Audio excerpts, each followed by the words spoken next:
জন্য ডিস্টার্ব করতেছে internet, just একটু পর পরে লাইন চলে যাচ্ছে। আচ্ছা সরি তোমাদের এই যে ইন্টারাপশনের জন্য। আচ্ছা আমাদের এই যে গিয়ার বেস যে ডিভিশনটা ছিল, একটা হচ্ছে লার্জ স্কেল আর একটা স্মল স্কেল। স্মল স্কেলে যারা ফিশিং করে তারা হচ্ছে স্মল স্কেল ফিশারিজ, আর লার্জ স্কেলে যে ফিশিংটা হয় সেটা হচ্ছে লার্জ স্কেল ফিশারিজ।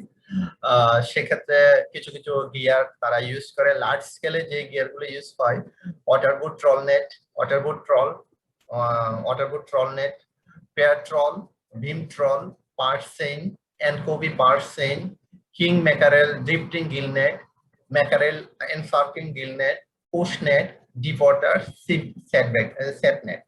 এগুলো হচ্ছে লার্জ স্কেল ফিশারিজের জন্য ইউজ হয়। আর স্মল স্কেল ফিশারিজের জন্য কিছু গিয়ার ইউজ হয়, সেগুলো হচ্ছে mackerel gill net, pomfret gill net, mullet gill net, shrimp trammel net, crab gill net. এই যে গিয়ার গুলা, এগুলা নর্মালি ল ডেপথে শোরের কাছাকাছি অনশোরে হয়, অনশোরে হয়। আর লার্জ স্কেল যে ফিশারিজ গুলা সেগুলো হয় অফশোরে, অফশোরে মানে হচ্ছে অফশোর মিনসিতে ডিপ সিতে আর কি, ঠিক আছে। যেখানে ডেপথ অবশ্যই 40 মিটারের উপরে তারা সেখানে ফিশিংটা করে থাকে। এটা আবার আমরা আমরা আর্টিসানাল, ইন্ডাস্ট্রিয়াল, কমার্শিয়াল ফিশিং এগুলো পড়েছিলাম। জি স্যার। ওকে জি স্যার। ওকে, আমরা এখন ট্রলিং করব। হ্যাঁ, ট্রলিং হচ্ছে এক ধরনের ফিশিং মেথড যেখানে ট্রল নেট, ট্রলারের মাধ্যমে ট্রল নেটটা অপারেট করা হবে। হ্যাঁ বলো। স্যার বলছি যে এখানে লার্জ স্কেল আর স্মল স্কেল বলতে কি মাছের সাইজটাকে বোঝানো হয়েছে? না না না, মাছের অ্যামাউন্টটাকে বোঝানো হয়েছে, বুঝছো? মানে কতটুকু মাছ ধরা পড়তেছে, বুঝছো? এবং গিয়ারের ক্যাপাসিটির উপরে ক্যাপাসিটিটাকে ইয়া করা হয়েছে। ধরো যেমন এখানে যে ওয়াটার বোট ট্রল নেট, সেটা এক একটা এই নেটটাকে অপারেট করতেও অনেকগুলো মানুষ লাগে, এবং এক একটা নেটে একবার নেটটা অপারেট করার পর সেখানে প্রায় কয়েক টন মাছ ধরা পড়ে একসাথে, ঠিক আছে। কিন্তু সেটা তো তোমার যদি ফিশিং ভেসেলটা যদি এখানে ছোট হয় সেটা তো ক্যাপাসিটি নিতে পারবে না। আর নরমালি স্মল স্কেল ফিশারিজ যারা করে তারা ছোট নৌকা দিয়ে বা কোস্টাল এরিয়াতে অনশোরের দিকে নৌকা দিয়ে মাছ ধরতে যায়, তাদের ওই ক্যাপাসিটি নাই যে এই নেটকে তারা অপারেট করবে, এবং সেই নেট দ্বারা মাছ ধরে সেই মাছকে তারা তাদের নৌকায় তুলতেও পারবে না, কারণ মাছের ভলিউমটা এত বেশি যে নৌকা সহ ডুবে যাবে, ঠিক আছে। এখানে মাছের সাইজ, তারপরে ফিশিং ভেসেলের ক্যাপাসিটি, তারপর গিয়ারের ক্যাপাসিটি, এগুলো ডিপেন্ড করে, এবং এদের কস্টও অনেক বেশি, বুঝছো? লার্জ স্কেলে ফিশিংটা মেইনলি ইন্ডাস্ট্রিয়াল, কমার্শিয়াল ফিশিং হয়, আর স্মল স্কেল যে ফিশিংটা সেটা মেইনলি আর্টিসানাল ফিশিং। বুঝতে পারছো তোমরা? জি স্যার। ওকে, আমরা এখন ট্রলিং করব। ট্রলিং একটা ফিশিং মেথড যেখানে ট্রল নেটটা একটা ট্রলার দ্বারা অপারেট হবে, মানে ট্রলার উইথ ট্রল নেট, সেটাকে বলা হয় ট্রলিং। ট্রলার কি করবে, তোমার ট্রলার ট্রল নেটটাকে অপারেট করবে, ট্রলার দিয়ে ট্রল নেট অপারেট করবে, মানে ট্রলিং। এখানে সে একটা ট্রলার থাকবে, ফিশিং ভেসেল, আর একটা ট্রল নেট থাকবে। আরেকটা বিষয় আছে ট্রোলিং, তোমরা এটা দেখেছো? Trolling, TROLLING, trolling. জি স্যার। এটা হচ্ছে একটা, ওটার মধ্যে হবে লাইন ফিশিং হবে। ট্রোলিং যেটা সেটা হচ্ছে লাইন ফিশিং, আর ট্রলিং যেটা সেটা হচ্ছে ট্রল নেট দ্বারা ফিশিং হবে, ঠিক আছে। দুইটার মধ্যে পার্থক্য আছে। দেন ট্রলারের অনেকগুলো টাইপস আছে। On the basis of operation trawler are two type, side trawling and stern trawling. মানে যে ট্রল নেটটা সাইড থেকে অপারেট করা হয় সেটা সাইড ট্রলিং বলে। স্টার্ন ট্রলিং হচ্ছে যেটা সামনে থেকে অথবা পিছন থেকে, ট্রলারের সামনে অথবা পিছন থেকে অপারেট করা হয়, সেটা হচ্ছে stern trolling. Then on the basis of equipment attachment with troll net, সেটাকে আবার সেই ট্রলিংটাকে আবার দুই ধরনের, বিম ট্রলিং এবং ওয়াটার ট্রলিং। বিমের সাথে যেটা অপারেটেড করা হয় সেটা হচ্ছে বিম ট্রলিং। ওয়াটার ট্রলিং মানে ওয়াটার বোট যখন ইউজ করা হয় হরিজন্টাল ওপেনিং এর জন্য, সেটা হচ্ছে ওয়াটার ট্রলিং। তারপর on the basis of depth operation trawler এখানেও দুই ধরনের, mid water trolling, bottom water trolling. Mid water মানে ওয়াটার কলামের মাছ বরাবর যে ট্রলিংটা করা হয় সেটা হচ্ছে মিড ওয়াটার ট্রলিং সেটা। আর হচ্ছে বটম ওয়াটার ট্রলিং, সেটা হচ্ছে বটমে যে ট্রলিংটা করা হয় সেটা হচ্ছে বটম ওয়াটার ট্রলিং। বটমে ট্রল নেট ইউজ করে যে মাছ ধরা হয় সেটা হচ্ছে বটম ওয়াটার ট্রলিং, ওই টেকনিকটার নাম বটম ওয়াটার ট্রলিং। আরেকটা হচ্ছে on the basis of type of net use during trolling, কি ধরনের নেট ইউজ করা হবে সেটার উপরে ডিপেন্ড করেও ট্রলারকে ভাগ করা যায়, ফিশ ট্রলার আর একটা শ্রিম্প ট্রলার। যেটা ফিন ফিশ ধরার জন্য যে ট্রলার ইউজ করা হয় সেটা হচ্ছে ফিশ ট্রলার। আর শ্রিম্প ট্রলার, শ্রিম্প প্রন ধরার জন্য, নরমালি শ্রিম্প ধরার জন্য যে ট্রলার ইউজ করা হয় সেটাকে বলা হয় শ্রিম্প ট্রলার। আর একটা হচ্ছে ফ্যাসিলিটিস, মানে কি কি ধরনের ফ্যাসিলিটিস আছে ট্রলারের মধ্যে সেটার উপরে ডিপেন্ড করে ও দুই ভাগে ভাগ করে। একটা হচ্ছে আইস ট্রলার, কিছু কিছু ট্রলারে আইস স্টোরেজ ফ্যাসিলিটিস থাকে, সেটা হচ্ছে আইস ট্রলার, মানে মেইনলি অনবোর্ডের মাছগুলোকে প্রসেস করার জন্য আইস ট্রলার ইউজ করা হয়। আর কিছু কিছু ট্রলার এতই মডার্ন যে সেখানে ফ্রিজার থাকে বিভিন্ন ধরনের, সেখানে সরাসরি মাছ ধরার পরে সরাসরি সেখানে প্রসেস করে ফ্রিজারে দেওয়া হয়, এবং এক একটা ফ্রিজারের ভলিউম অনেক বড় হয়। ফ্রিজারে মাছগুলা সংরক্ষণ করলে অনেক দিন পর্যন্ত মাছগুলো রাখা যায়। কারণ হচ্ছে এই যে কমার্শিয়াল ফিশিং এর জন্য যায় এক একটা ভেসেল 2 মাস 3 মাসের জন্য যায়, এই যে প্রতিদিনের যে মাছগুলা ধরা পড়তেছে তাদের তো সম্ভব না, কারণ একবার ভেসেলটা যেতে যে পরিমাণ খরচ হয় সেই আবার আসতে সে অনেক খরচ হয়। এই খরচটাকে মিনিমাইজ করার জন্য এই যে মাছগুলা ধরা পড়ে সেটাকে স্টোর করার জন্য তাদের ভেসেলে বিভিন্ন ধরনের ফ্যাসিলিটিস থাকে, যেমন ফ্রিজার থাকে, আইস স্টোরেজ ফ্যাসিলিটিস থাকে, সেখানে তারা মাছগুলাকে অনেক দিন পর্যন্ত সংরক্ষণ করে। আমরা যে এই যে আমরা ইলিশ মাছ পাই, হ্যাঁ, এই ইলিশ মাছটা ধরো সাগরে ধরা পড়ে কতদিন পরে পাই আমরা? আমরা কি প্রতিদিনে যে দিনে মাছ ধরা পড়ে ওই দিনে পেয়ে যাই? না তোমাদের কি স্যার, মনে হয়? না স্যার, ফ্রিজে বরফ দিয়ে অনেকদিন রাখা হয়।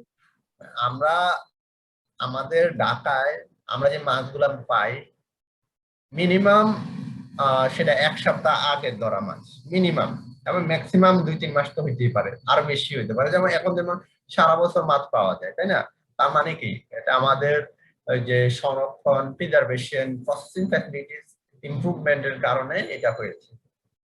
দেখবা এই যে মাছ, আমি যখন বেলজিয়ামে ছিলাম তখন আমি দেখেছি যে আমাদের দেশের যে মাছ আমরা বাজারে আমরা আমরা নর্মাল বাজারে আমরা যে মাছগুলা পাই তার চেয়ে অনেক অনেক ভালো কোয়ালিটির মাছগুলো আমরা বিদেশে পাই। কারণ হচ্ছে এখানে একটা এক্সপোর্ট ফ্যাসিলিটিস আছে, মার্কেট ডিমান্ড আছে, এগুলোর জন্য অনেকটা কারণ হচ্ছে সবচেয়ে ভালো যে প্রোডাক্ট গুলা সেগুলো কিন্তু বাহিরে এক্সপোর্ট করে দেওয়া হয়। এবং দেখা গেছে এই যে মাছ, এক এক মাছ আমি তখন প্রায় এক এক ইলিশের ওজন প্রায় 3 কেজি, 3.5 কেজি, 4 কেজি ওজনের ইলিশ আমি বিদেশে দেখেছি। কিন্তু যেটা আমি বাংলাদেশে গত বছর প্রায় 2.5 কেজি ওজনের ইলিশ দেখেছি, কিন্তু এর আগে আমি কখনো অত বড় ইলিশ দেখিনি। তার মানে হয়েছে এই যে আমাদের যে মাছগুলা বেস্ট কোয়ালিটির মাছগুলা, কিছু মাছ যখন মাছ ধরি কিছু মাছ আসে রিটেল মার্কেটে, কিছু মাছ চলে যায় সরাসরি প্রসেসিং প্ল্যান্টে, এবং সেই প্রসেসিং প্ল্যান্টে তারা মাছটাকে প্রসেস করে সেটা তোমরা প্রসেসিং টেকনোলজি কোর্সে তোমরা জানতে পারবা, সেখানে প্রসেস করে সে মাছটাকে এক্সপোর্ট করা হয়, এবং এই এক্সপোর্টটা এমন ভাবে প্রসেস করা হয় যে মাছটা তোমার ফ্রিজে ফ্রিজারে তুমি 1 বছর, 1.5 বছর, 2 বছর পর্যন্ত রাখতে পারবা, কোনো প্রবলেম হবে না। এই জন্য তুমি সারা বছর দেখা যাবে যে তোমরা মাছ পাওয়া যায়। তো এটা হচ্ছে আমাদের একটা নেট, যেমন আমরা এখন ট্রলার পড়েছি, এবং ট্রল নেট কিভাবে হয়। একটা এক একটা ট্রল নেট অনেক বড় হয়, এবং এক একটা ট্রল নেট অপারেট করতে এক বা একাধিক এক বা একাধিক বোটের প্রয়োজন হয়, অথবা নর্মাল বোটে করলে অথবা শিপে করলে অনেক এক একটা ট্রল নেটে ফিশের যে ভলিউমটা হয় প্রায় কয়েক টন মাছ একসাথে ধরা পড়ে। অনেক সময় মাছের পরিমাণ এত বেশি হয়ে যায় যে জালটাকে আর তোলা যায় না, পরে ওই জালকে ফেলে দেওয়া হয়। কারণ হচ্ছে ওই জাল তুলতে গেলে দেখা যাবে যে ভেসেলটা সাইজ ছোট হওয়ার কারণে দেখা যাবে যে ভেসেল ডুবে যাবে, এত পরিমাণ মাছ এই ট্রল নেটে ধরা পড়ে। এই ট্রল নেট মূলত আমরা জানি মেরিনে অপারেট করা হয়। ট্রল নেটের আমাদের কিছু অনেকগুলো পার্ট আছে। তোমাদের শীটে যখন আমরা দেখবা তোমরা, তখন প্রত্যেকটা পার্টের কিছু কিছু ছোট ছোট কিছু ডেসক্রিপশন আছে। যেমন মাউথের কাজ কি, এটা ওপেনিং এর জন্য। তারপরে আছে উইংটা মূলত এই যে জালটাকে ঝুলিয়ে রাখতে সাহায্য করে। ঝুলিয়ে রাখতে, যেমন তুমি যখন এটা একটা স্ট্রাকচার, যখন জালটাকে ভেসেলে তুলবা, সেইখানে এই যে একটা অ্যামাউন্ট অফ গ্যাস সহ জালটাকে ঝুলিয়ে রাখতে এটা সাহায্য করে। তারপর টোটাল যে জালের যে বডিটা, সেটাকে বডি বলে। দেন একটা কর্ড এন্ড আছে। কর্ড এন্ড হচ্ছে জালের এমন একটা অংশ যেখানে জালের নেট সাইজ হয় ছোট, মানে প্রথম দিকে জালের ওপেনিং এর দিকে জালের নেট সাইজ হয় বড়, তারপর আস্তে আস্তে একটা অংশে যাওয়ার পরে জালের নেট সাইজ গুলা ছোট হইতে থাকে। এই যে অংশে জালের এই যে ছোট অংশ ম্যাশ সাইজের যে অংশ যেখানে শেষ হয়ে যায় সেটাকে বলা হয় কর্ড এন্ড। আর স্প্লিটিং স্ট্র্যাপ, যেটা হচ্ছে জালের মাঝখানে এবং কর্ড এন্ডের শুরুতে একটা স্ট্রাকচার একটা লোহার একটা স্ট্রাকচার থাকে, সেটাকে বলা হয় স্লিপিং স্ট্র্যাপ। সেটা মূলত সেটার সাথে একটা রোপ লাগানো থাকে। যখন ধরো আমি জাল তুলে ফেলবো, আমার ফিশিং ভেসেল অপারেশন, মানে আমি জাল এখন তুলবো, আমার মাছ ধরা কমপ্লিট, এখন তোলার জন্য আমার প্রথমে ওই যে মূল রূপ যেটা আছে সেটাকে টান দিতে হবে। টান দিলে কি হবে, ওই যে স্লিপিং স্ট্র্যাপটা, সেটা এই যে কর্ড এন্ডের মুখটাকে সে বন্ধ করে দিবে। তার মানে যে পরিমাণ মাছগুলা ধরা পড়বে সেগুলা ওখানে বন্ধ অবস্থায় থাকবে, সেখানে থেকে আর মাছ যেতে পারবে না। তারপর জালটাকে আস্তে আস্তে তুলে ফেলা হয়। কারণ আমি যদি জালকে আস্তে আস্তে তুলতে থাকি তাহলে মাছ কিন্তু চলে যাবে, যদি আমার ওই স্লিপিং স্ট্র্যাপটা যদি না থাকতো। এটা জাস্ট জালটাকে মানে বেঁধে ফেলবে আর কি, এতে করে মাছ আর উঠতে পারবে না। তারপর আরো কিছু স্ট্রাকচার আছে, হেডলাইন মানে হেডলাইন, গ্রাউন্ড লাইন, একটা দড়ি থাকে, একটা দড়ি থাকে যেটা জালটাকে ভাসাতে সাহায্য করে। এই দড়ি দুইটা অংশ থাকে, একটা হেড রিজিয়নে, মানে আমাদের হেড রিজিয়নে যেটা থাকে সেখানে ফ্লোট থাকে, আর লোয়ার রিজিয়নে থাকে বিভিন্ন ধরনের সিঙ্কার। তারপর ওয়াটার বোট, মানে জালের ওপেনিং এর জন্য এটা ইউজ করা হয়। জালটাকে ওপেন করতে, এটা একটা দরজা টাইপ, জালটাকে ওপেন করতে হরিজন্টাল ওপেনিং এর জন্য ওয়াটার বোটটা ইউজ করা হয়। দেন আর কতগুলো তেমন ইম্পর্টেন্ট না, জাস্ট এগুলা স্ট্রাকচার আর কি, কোনো না কোনো ভাবে জালকে সাহায্য করে। তারপরে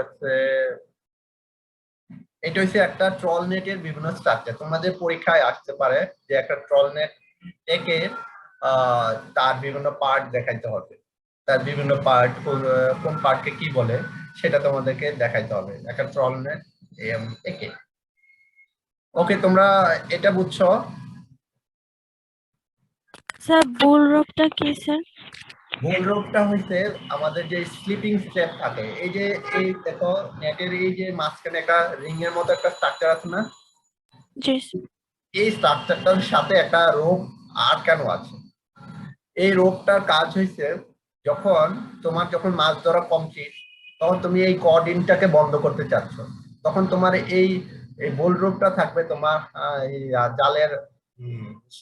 জালের সাথে, তোমার ভেসেলের মধ্যে। তুমি তখন এই বোল রুটটাকে টান দিলে তখন কর্ডিনটা বাধা হয়ে যাবে, বন্ধ হয়ে যাবে, মানে স্লিপিং স্টেপটা তখন জালটাকে কর্ডিন রিজিউটাকে সে বেঁধে ফেলবে।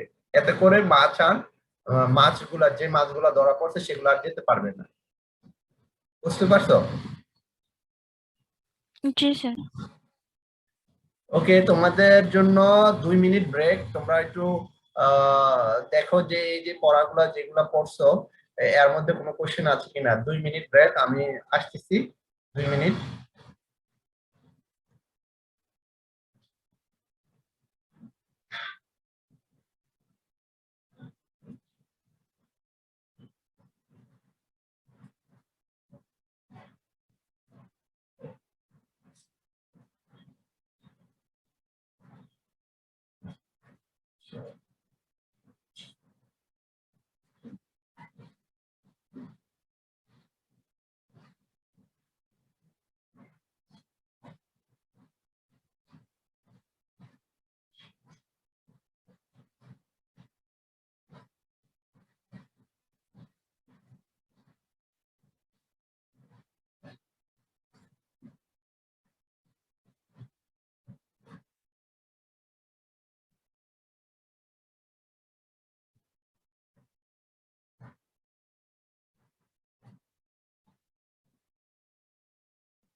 ওকে, তোমাদের গল্প শেষ হয়েছে?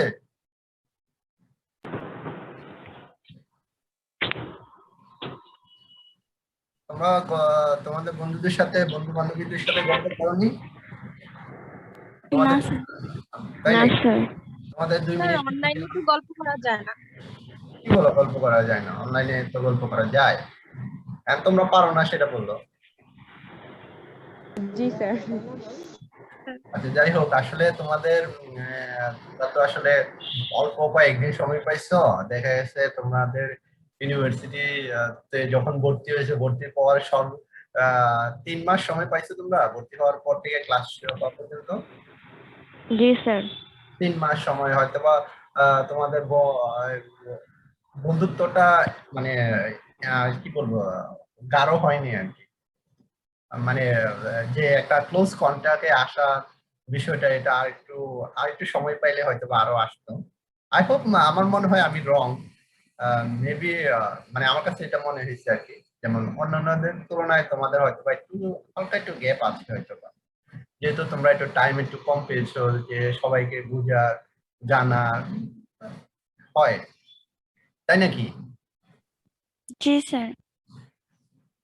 ওকে, তাহলে আমরা আমাদের এটা শেষ, আমরা পরেরটা আমরা শুরু করি। পরেরটা সরি, এখন আমরা ট্রলনেট আমরা দেখেছি। এখন এই ট্রলনেট বিভিন্ন ধরনের হয়, আমরা বলছি মিড ওয়াটার ট্রলনেট হয়, বটম ওয়াটার ট্রলনেট হয়। হ্যাঁ, মিড ওয়াটার ট্রলনেটের মধ্যে কিছু ক্যারেক্টার আছে, যেমন there are 4 distinct areas for different fish reaction to trawl in a day life. তারপর first are extend from otter board to wing tips.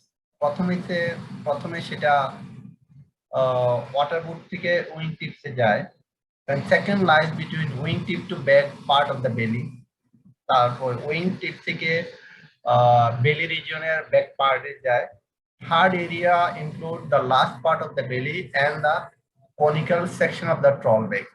Then last part যেটা হচ্ছে মানে থার্ড এরিয়া, যেটা বেলিটা বেলি থেকে শুরু করে এবং লাস্ট পার্ট পর্যন্ত, মানে কনিক্যাল শেপ, যেটা কড এন্ডের শুরুটা হচ্ছে মূলত কনিক্যাল শেপ সেটা।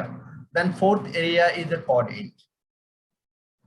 এটা জাস্ট আসলে এটা অলরেডি পড়ানো হয়ে গেছে, আই হোপ, আমি মনে করি যে মানে ট্রলনেটের চারটা রাফলি ট্রলনেটের একটা বডিকে রাফলি 4 ভাগে ভাগ করে রাফলি। আর আমরা ওখানে পড়েছিলাম একবার সেকশন ওয়াইজ প্রত্যেকটা পার্ট টু পার্ট, এখানে রাফলি 4টা ভাগে ভাগ করেছে আর কি, এটাই বলছে মিড ওয়াটার ট্রল।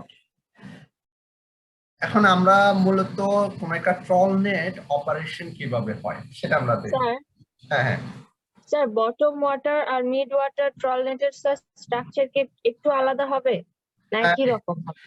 একটু আলাদা হবে, কারণ হচ্ছে মিড ওয়াটার যে ট্রল সেটা কিন্তু বটমে থাকবে না, মানে যে ওয়াটার কলামে সে ভেসে থাকবে। দ্যাট মিনস তাকে এখানে কিন্তু একটা স্ট্রাকচার অবশ্যই মেনটেন করতে হবে।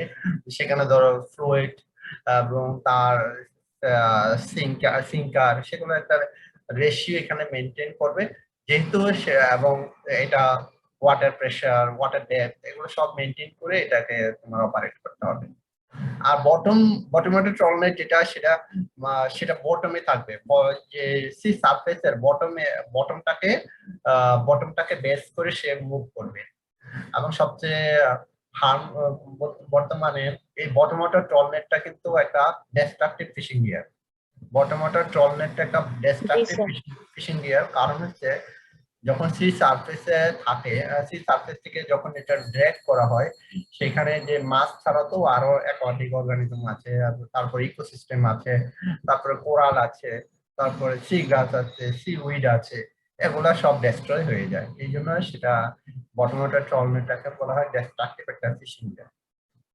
ঠিক আছে, মেইনলি আমরা সাজেস্ট করি মিড ওয়াটার ট্রলনেট, সেটাকেই সাজেস্ট করি আমরা, কারণ কিন্তু বটম কন্ডিশনের উপর বেসিস করে আবার যেসব ধরো বটমে কোনো ধরো কোরাল রিফ নেই, ধরো যেখানে ধরো সি উইড নেই এবং বটমটা স্মুথ, হ্যাঁ, সেক্ষেত্রে সেই জায়গায় আমরা বটম ওয়াটার ট্রলনেট আমরা অপারেট করতে পারি, প্রবলেম হবে না।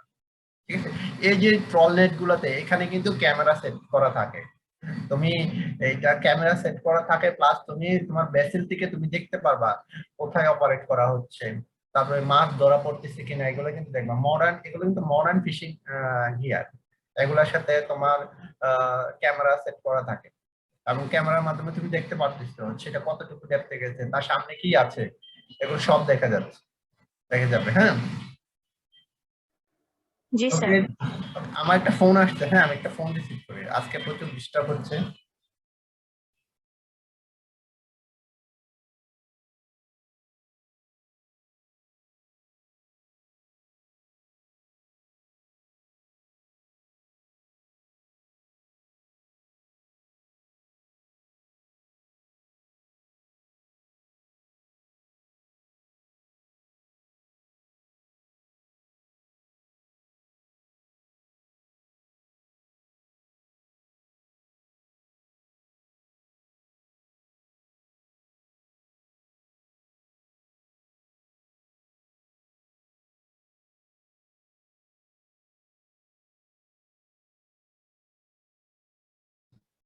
ওকে, আমাদের চেয়ারম্যান স্যার ফোন দিয়েছিল আর কি, তোমাদের মহিবুল্লাহ স্যার ফোন দিয়েছে। ওকে, তাহলে আমাদের একটা ট্রলনেট অপারেটের ক্ষেত্রে আমাদের দুইটা বিষয় আমাদের খেয়াল করতে হয়। একটা হচ্ছে প্রথমে গিয়ারটাকে সেট করতে হয়, দেন হোলিং করতে হয়। হোলিং মানে হচ্ছে এই জালটাকে তুলতে হয়। প্রথমে সেট করা মানে হচ্ছে গিয়ারটাকে একটা নির্দিষ্ট ডেপথে নির্দিষ্ট পজিশনে এটাকে সেট করা এবং সে অনুযায়ী মাছ ধরা পড়তেছে কিনা দেখা, মনিটর করা। দেন ফাইনালি সেটাকে হলিং করা। হলিং করার সময় নর্মালি ট্রলারের স্পিডটা ইনক্রিজ করা হয় যাতে করে তাড়াতাড়ি করে মাছটাকে তোমার জালটাকে তোলা যায়। আর সেটিং দ্য গিয়ারের ক্ষেত্রে প্রথমে যে একটা জালের কোন অংশটা রিলিজ করতে হবে, ধরো জালটার প্রথমে কোন অংশটা রিলিজ করতে হবে, মাউথ না লাস্টিং? স্যার মাউথ প্রথম মাউথই তো করতে হবে স্যার, না ছাড়া ঢুকবে কি করে? তাই হয়নি তোমারটা, কারণ প্রথমে মাউথ যদি প্রথমে করো তাহলে কি জাল কি হবে, এই জালটার শেপটা হচ্ছে ব্যাক শেপ, বুঝছো? এই জালটার শেপটা হচ্ছে একটা ব্যাক শেপ। তোমরা জালটা খেয়াল করছো কিনা ছবিতে? না, শেপটা হচ্ছে ব্যাক। তুমি যদি প্রথমে মাউথটা দিয়ে দাও তাহলে এই জালের এই যে টোটাল বডিটা, তাহলে সেটা কোথায় পড়বে? তোমাকে আগে রিলিজ করতে হবে লাস্ট এন্ড থেকে শুরু করে আস্তে, কারণ মাউথের সাথে তোমার অন্যান্য স্ট্রাকচার গুলা ইনভলভ থাকবে। মাউথের সাথে দুইটা রোপ থাকবে, এই যে ওয়ার রোপ দেখো ছবিতে, এই যে রোপ দুইটা দ্বারা তুমি টানবে। প্রথমে যেটা তোমাকে রিলিজ করতে হবে কর্ডিনটা রিলিজ করতে হবে, তারপরে আস্তে আস্তে তারপরে এই জালগুলো অনেক বড়, আমরা ছবিতে যত অনেক বড়, এক একটা জাল অনেক বড়, এক একটা জালের ওজনও কয়েক টন, বুঝছো? এই জালের ওজনও কয়েক টন, এত বড় জাল। তো আস্তে আস্তে তার প্রথমে কর্ডিন, তারপর বেলি, তারপর বডি, তারপর মাউথ থাকতে হবে।